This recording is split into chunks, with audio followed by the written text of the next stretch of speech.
तो दोस्तों बिल्कुल अब आप लोग कमर कस लीजिए। टीजीटी पीजीटी की परीक्षाएं दिसंबर जनवरी में आयोग कराने की तैयारी में है और इसके लिए जो परीक्षा केंद्र हैं वो मांगे जा रहे हैं। और इसके बारे में कल दोपहर में मैंने आप लोगों को अपडेट दे दिया था कि बहुत सारे ऐसे कॉलेज हैं जहां के प्रिंसिपल से मेरी वार्ता हुई थी, तो उन्होंने कहा था कि हाँ ने उन्हें इस प्रकार की जो नोटिस है वो प्राप्त हुई है। तो मैंने दोपहर में ही आपको कन्फर्म कर दिया था कि परीक्षाएँ जो हैं वो आपकी 24 दिसंबर से लेकर 14 जनवरी के बीच में कराई जा सकती हैं। मैंने ये नहीं कहा था कि करवाई ही जाएंगी, लेकिन करवाई जा सकती हैं। और टेंटेटिव डेट के बारे में भी मैंने आपको बता दिया था कि फ़िलहाल आयोग ने जो प्रक्रिया है उसको स्टार्ट कर दिया है। और परीक्षा कराने के बारे में यहाँ पर ये बात कही जा रही है कि अगर उन्हें परीक्षा केंद्र मिल जाते हैं और उन्हें समय मिल जाता है, क्योंकि आपने देखा कि फ़िलहाल यूपीपीसीएस और आरओ को लेकर फ़िलहाल जो एक संघर्ष चल रहा है अभी आयोग और छात्रों के बीच में, वो पूरी तरह से अभी उसका हल निकला नहीं है। आयोग ने ये तो कह दिया कि पीसीएस की परीक्षा जो है वो 1 डे 1 शिफ्ट में होगी, लेकिन आरओ के बारे में आयोग ने अभी कुछ भी स्पष्ट नहीं किया है। आगे इस मामले पर बात करेंगे, लेकिन सबसे पहले बात कर लेते हैं टीजीटी पीजीटी के बारे में। तो अगर पीसीएस की परीक्षा दिसंबर माह में होती है तो आपको ये भी पता है कि अगर दिसंबर माह में होती तब भी 24 दिसंबर से लेकर 14 जनवरी के बीच में अगर समय मिलता है और स्थितियाँ अनुकूल रहती हैं, तो ऐसी स्थिति में सबसे पहले तो आपकी असिस्टेंट प्रोफेसर की परीक्षा करवाई जाएगी, उसके बाद टीजीटी की और फिर पीजीटी की। या क्रम ऐसे भी हो सकता है कि सबसे पहले असिस्टेंट प्रोफेसर की परीक्षा हो जाए, उसके बाद पीजीटी और टीजीटी की हो जाए। डेट्स कब तक रहेंगी? तो यहाँ पर 14 जनवरी और उससे पहले 24 दिसंबर के बीच में जो भी शनिवार रविवार पड़ रहे हैं, संभावना बन रही कि इन्हीं 2 डेट्स में परीक्षाएं करवाई जा सकती हैं। तो इस पर कल वीडियो मैंने बना के दे दिया था आप लोगों को। तो मिला जुला कर आपके पास जो समय है बहुत कम बचा हुआ है। और देखो, किसी भी चीज़ को हल्के में नहीं लेना चाहिए और ये विश्वास नहीं रखना चाहिए कि सब कुछ जो आप सोच रहे हैं उसी के मुताबिक होगा। परीक्षाएं हो भी सकती हैं, और अगर हुई और आप इस भ्रम में रह गए कि परीक्षा नहीं हो पाएगी, तो नुकसान उल्टा आपका ही होगा। इसलिए मैं आप लोगों से कहता हूँ कि अगले जब तक एग्ज़ाम डेट क्लियर नहीं हो जाता है, क्योंकि अभी एग्ज़ाम डेट के बारे में अखबार में आज सूचना मिल रही है कि केंद्र फाइनल होने और तैयारियां पूरी होने के बाद ही आयोग जो है तिथि जारी करेगा। तो फिलहाल तो अभी डेट्स का वेट आप लोग ना करें तो बेहतर है, क्योंकि अगर ये जो डेट्स आपके सामने आ रही हैं इस पर परीक्षाएं हो जाती हैं तो आप करेंगे क्या? तो मान चलिए कि आपकी परीक्षाएं अगले 40 दिनों के बाद शुरू हो सकती हैं, और अपनी स्टडी को जारी रखिए क्योंकि प्रतियोगिता बहुत ही टफ है। अगर हम बात करें यहाँ पर तो असिस्टेंट प्रोफेसर के लिए कुल 1017 पदों पर लगभग आवेदकों की संख्या बहुत ही ज़बरदस्त है। 90,168 अभ्यर्थियों ने आवेदन किया हुआ है। विषयगत देखेंगे, श्रेणीगत देखेंगे तो ये संख्या और भी कम हो जाएगी। इसी प्रकार से टीजीटी और पीजीटी में दोनों को मिलाकर देखा जाए तो 4,163 पद हैं। लेकिन एक बात और भी है कि टीजीटी में जो आवेदक हैं उनकी संख्या 8,68,531 है। पीजीटी में कुल मिला के 624 पद ही हैं, तो संख्या जो है वो 4,64,605 है। ठीक है, और परीक्षाएं 2 दिनों में होंगी। तो फिलहाल आप मान चलिए कि आपकी परीक्षाएं हो रही हैं। ठीक है, क्योंकि अगर आप किसी भ्रम में रहे तो फिर आप ये समझ लीजिए कि ये मौका गया, अगर इस बार ये मौका आप चूके तो पता नहीं फिर अगला मौका आपको कब मिलेगा। तो अगला 40 दिन या फिर 4 साल या फिर कभी नहीं, ये तो आप स्वयं निर्णय ले लीजिए। तो तैयारी में लगिए, मेरी ओर से तो यही कहना है आप लोगों को। और ये जो खबर है, ये वायरल जो न्यूज़ थी बिल्कुल सही निकली है और परीक्षाएं जो हैं वो होने वाली हैं। और बीपीएससी टीआरई 3 के बारे में भी एक अपडेट है कि टीआरई 3 कक्षा 1 से 8 का रिजल्ट आज जारी होगा। तो बीपीएससी की जो ऑफिशियल वेबसाइट है उस पर आप कक्षा 1 से 8 तक का रिजल्ट देख पाएंगे। आयोग ने रोस्टर पहले जारी कर दिया है। रिजल्ट बाद जिला निर्धारण शिक्षा विभाग तय करेगा और रिजल्ट के बाद काउंसलिंग की प्रक्रिया स्टार्ट हो जाएगी। तो टीआरई 3 वाले बिल्कुल लाइन में लगे रहें, आज शाम तक इसका परिणाम जारी कर दिया जाएगा।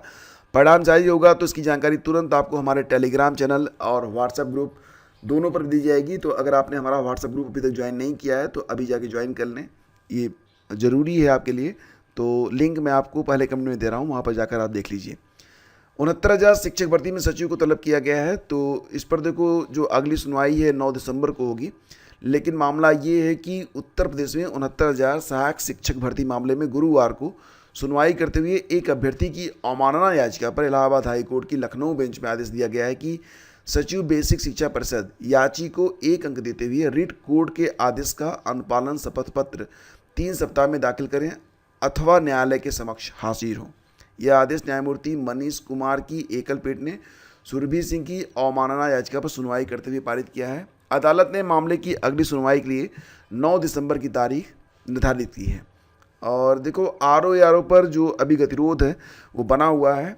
अभ्यर्थी अभी भी आयोग के समक्ष डटे हुए हैं। उनका ये कहना है कि अगर पीसीएस की परीक्षा 1 डे 1 शिफ्ट में कराने के बारे में आयोग घोषणा कर सकता है तो आरओ के बारे में क्यों नहीं, क्योंकि आरओ और यूपी पीसीएस के अभ्यर्थी नियर अबाउट सेम रहते हैं। 1% का डिफरेंस आता होगा, लेकिन 99% अभ्यर्थी जो पीसीएस की परीक्षा देते हैं वो आरओ की परीक्षा में भी शामिल होते हैं। और फिलहाल यहाँ पर एक बात तो कह दी गई कि पीसीएस की परीक्षा 1 डे 1 शिफ्ट में होगी। एग्ज़ाम डेट अभी डिक्लेयर नहीं किया गया है। परीक्षा 7-8 दिसंबर को होनी थी, 7-8 दिसंबर को अब नहीं हो पाएगी। अनुमान लगाया जा रहा है कि दिसंबर के माह में समय मिल गया अगर तो पीसीएस की परीक्षा करवाई जा सकती है।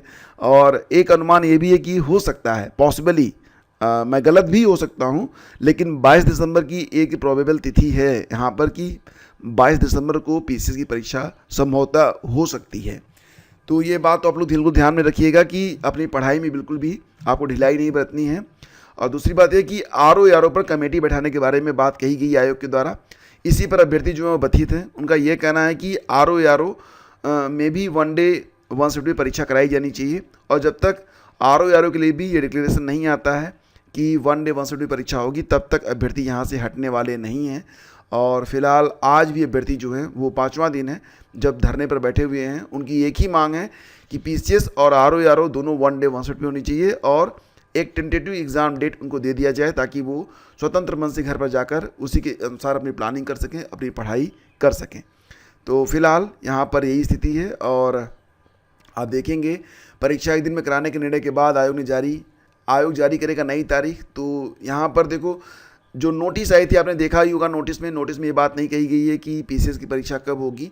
और इसके बाद अभ्यर्थी जो थे लंबे समय तक इंतजार करते हैं कि डेट कब आएगी। तो बाद में इलाहाबाद के जो डीएम हैं उन्होंने साफ किया कि परीक्षा 7-8 को तो नहीं हो रही है।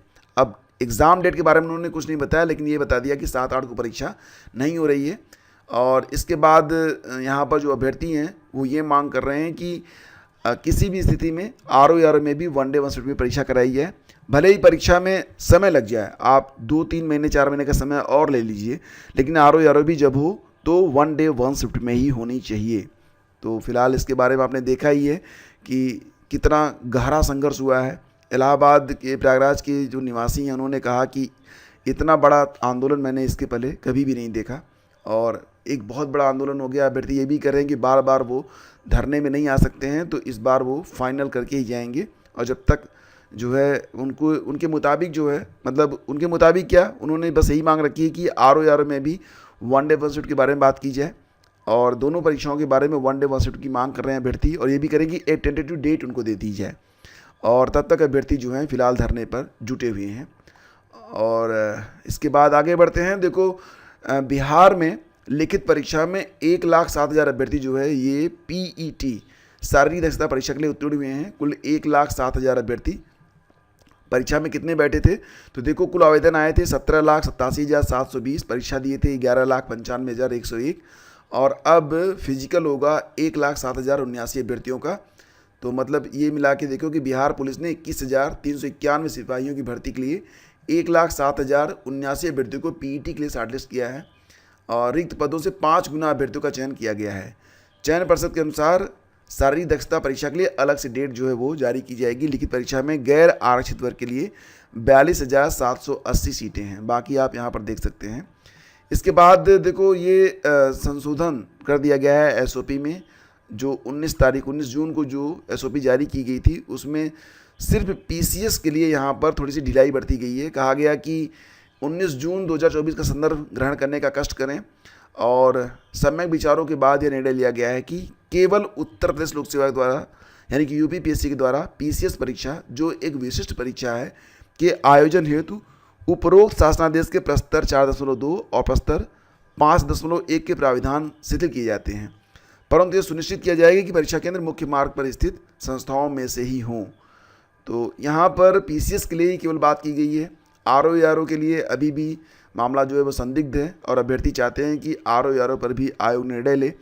और फिलहाल तो अभ्यर्थियों की एक डिमांड ये भी है कि किसी भी दशा में किसी भी परीक्षा में, चाहे वो जीआईसी की हो, एलटी ग्रेड की हो या फिर कोई भी परीक्षा हो, नॉर्मलाइजेशन नहीं होना चाहिए। अभ्यर्थी ये भी मांग कर रहे हैं। लेकिन फ़िलहाल अभी अभ्यर्थी और आयोग आमने सामने हैं, देखते हैं कि आगे क्या निर्णय आता है। हमारी नज़र बनी हुई है। और देखो, यहाँ पर मैं आप लोगों से कहना चाहूँगा कि आपकी स्टडी रुकनी नहीं चाहिए। आपने देखा बहुत सारे अभ्यर्थियों ने यहाँ पर मिसाल पेश किया है। वो आंदोलन में भी रहे, फिर भी अपनी किताबों के साथ रहे, पढ़ाई करते रहे। मैं मानता हूँ कि 20% डिस्ट्रैक्शन उनका रहा होगा, लेकिन उसके बावजूद भी वो अपनी स्टडी से वंचित नहीं हुए। और देखो, आरओ हो या फिर यूपी पीसीएस हो, एलटी ग्रेड हो या फिर जीआईसी प्रवक्ता हो या फिर यूपी ट्रिपल एससी की कोई भी परीक्षा हो, current affair is very important. मैं आप लोगों से कहना चाहूँगा, करंट अफेयर आप लोग बिल्कुल भी ना चूकें, करंट अफेयर पढ़ते रहें। और करंट अफेयर के लिए अगर आपके पास अपना नोट्स है तो सबसे बेहतर है, और अगर नोट्स नहीं है तो आप हमारा नोट्स ये इस्तेमाल कर सकते हैं। यहाँ पर डे वाइज आपको करंट अफेयर प्रोवाइड करवाया गया है, बहुत ही शानदार नोट्स। और डेफिनेटली इसको पढ़ने के बाद अगर आप कुछ भी बाकी चीज़ें नहीं पढ़ते हैं, कोई भी मंथली मैगजीन नहीं पढ़ते हैं, तब भी आपका काम यहाँ पर हो जाएगा, क्योंकि यहाँ पर सारे महत्वपूर्ण बिंदु जो हैं वो वन लाइनर में हैं। और सबसे अच्छी बात यहाँ पर है कि जो यहाँ पर करंट अफेयर है उससे संबंधित जितने भी स्टैटिक के प्रश्न हैं, सारे प्रश्न आपको यहाँ पर मिल जाएंगे। फॉर एग्जांपल, जैसे कि 25वां लाल बहादुर शास्त्री राष्ट्रीय उत्कृष्टता पुरस्कार किसे प्रदान किया गया? उत्तर है इसका राजश्री बिरला। किसने प्रदान किया? जगदीप धनखड़ ने, जो कि हमारे उपराष्ट्रपति हैं। कौन देता है? लाल बहादुर शास्त्री प्रबंधन संस्थान, नई दिल्ली। तो इस प्रकार से आप देखेंगे तो बहुत सारे प्रश्न आपको यहाँ पर मिल जाएंगे। और जैसे कि ये चागोस वाला जो मुद्दा था, कौन सा देश चागोस द्वीप समूह को मॉरिशस को सौंपने पर सहमत हुआ है? तो इसका उत्तर है ब्रिटेन। अब यहाँ पर आपको पूरी कहानी मिल जाएगी कि चागोस द्वीप और जैसे कि इसके पीछे क्या इतिहास रहा है, क्यों सौंप रहा है। यूके डिएगो गार्सिया द्वीप पर 99 साल का पट्टा रखेगा, जहाँ यूएसए का एक महत्वपूर्ण अड्डा भी है। और मध्य हिंद महासागर में स्थित चागोस द्वीप समूह में कुल 60 द्वीप हैं। 1810 में इस पर यूके ने कब्जा कर लिया था। सारी जानकारी आपको यहाँ पर मिल जाती है। बोडो नफाम व्यंजन को जीआई टैग दिया गया है। यह कहाँ का है? तो असम का है। चित्र आप देख सकते हैं और बाकी डिटेल्स यहाँ पर मिल जाएगी आपको। असम के 8 पारंपरिक उत्पादों को जीआई टैग दिया गया है, जो कि बोडो समुदाय के उत्पाद हैं। इनके नाम आपको मिल जाएंगे। तो बहुत ही शानदार बुक है। और अगर आप चाहें तो पूरी वार्षिकी ले सकते हैं। जनवरी से लेकर अक्टूबर तक की पूरी वार्षिकी भी यहाँ पर उपलब्ध कराई गई है। इसमें जनवरी से लेकर अब तक का संपूर्ण करंट अफेयर आपको उपलब्ध करवा दिया गया है। तो ये आपके ऊपर है कि आप कौन सी मैगज़ीन पढ़ना प्रेफर करते हैं और किस प्रकार से आप अपनी तैयारी को आगे बढ़ाते हैं। जैसे कि अगर हम यहाँ पर देखेंगे तो अब मिस ग्रैंड इंटरनेशनल का खिताब जीता है रचल गुप्ता ने, ये तो ठीक है। लेकिन आप ये भी देख सकते हैं कि यहाँ पर बाकी डिटेल्स आपको दे दी जाती है एक साथ ही। जैसे कि मिस वर्ल्ड 2024 कौन है, मिस यूनिवर्स 2023 कौन है, मिस यूनिवर्स 2024 का आयोजन कहाँ पर होगा, मिस इंडिया वर्ल्ड वाइड कौन बनी है, मिस यूनिवर्स इंडिया 2024 कौन है, मिस इंडिया कौन बना है, मिस एआई कौन बनी है। सारी जानकारी यहाँ पर आपको उपलब्ध करा दी जाती है। शानदार मैगजीन है। इसका लिंक वीडियो के डिस्क्रिप्शन और रिकमेंड में है। और आप सभी को मैं शुभकामनाएं देता हूं कि आप लोग अपनी तैयारी को आगे बढ़ाएं। और स्टडी ही जब मात्र एक रास्ता है तो स्टडी को क्यों छोड़ें, इसको क्यों हल्के में लें। और संसाधनों के लिए अगर बात करें तो पैसे का इस्तेमाल कई रूपों में होता है, लेकिन मुझे लगता है कि विद्या अर्जन के लिए किया गया जो व्यय होता है वो सबसे बेहतर होता है। सबसे बेहतर आपका इन्वेस्टमेंट है, जो कि कई लाख गुना होकर आपको वापस मिलता है। आपका करियर बन जाता है, आपकी ज़िंदगी बहुत ही आसान हो जाती है। मिलते हैं आपसे अगले वीडियो में। आज्ञा दीजिए, नमस्कार, जय हिंद। और हाँ, एक न्यूज़ और भी यहाँ पर निकल के आ रही है, वो भी देख लेते हैं। देखो, यहाँ पर यूपीएससी IFOS मेंस का एडमिट कार्ड जारी किया गया है। 24 नवंबर से 1 दिसंबर के बीच परीक्षा होगी। एक ही दिन में 2 शिफ्ट में होगा एग्ज़ाम। तो यूपीएससी IFOS 2024 मेंस का एडमिट कार्ड जारी कर दिया गया है। तो ये देख लेना आपकी 24 नवंबर से 1 दिसंबर के बीच में परीक्षा करवाई जा रही है। ठीक है, तो बाकी जानकारी आपको जो है डिस्क्रिप्शन में मिल जाएगी कि ये परीक्षा क्या थी, कैसे थी। मिलते हैं आपसे अगले वीडियो में, तब तक के लिए आज्ञा दीजिए, नमस्कार, जय हिंद।